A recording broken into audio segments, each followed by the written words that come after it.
Tumetishwa dile 1 term, 2 term, 3 term, 4 term.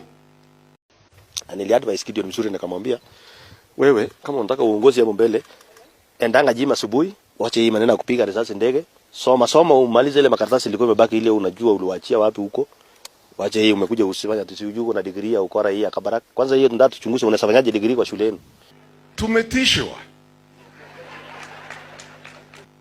dile 1 term, 2 term, 3 term, 4 term, 5 term.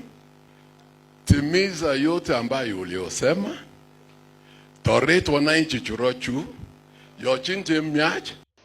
Niliadvise Gideon mzuri nikamwambia, wewe kama unataka uongozi hapo mbele, endanga gym asubuhi, wache hii maneno ya kupiga risasi ndege, soma umalize ile makaratasi ilikuwa imebaki ile unajua uliwaachia wapi huko.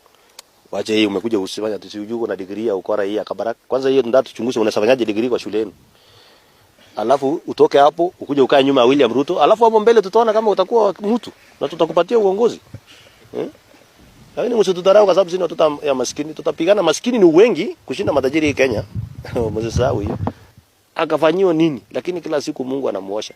So nyinyi mjipange na mwende mpata hapo baraka zenu. Na mimi nataka niambie nyinyi, huyo candidate kama ni candidate yenye mnatakia kwa rais ni Gideon Moi, hamna bahati ndugu yangu. Mwambie yeye aende ajipange kwanza.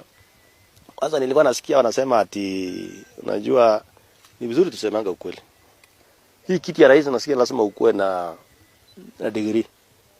Na huyo Gideon na hii Kiingereza yake mingi ana makaratasi. Na tunataka siku ile makaratasi itatolewa, atoe makaratasi yenye alienda kusoma naye London. Ana makaratasi. Yeye na sisi wengine tuko same league. Hakuna hiyo. Yeye ngoja tu ifike siku hiyo. Kama ni huyu candidate mnamtakia, mwambie aende apige ndege risasi, lakini sio maneno ya kutaka urais. Hiyo mtafute mtu mwingine.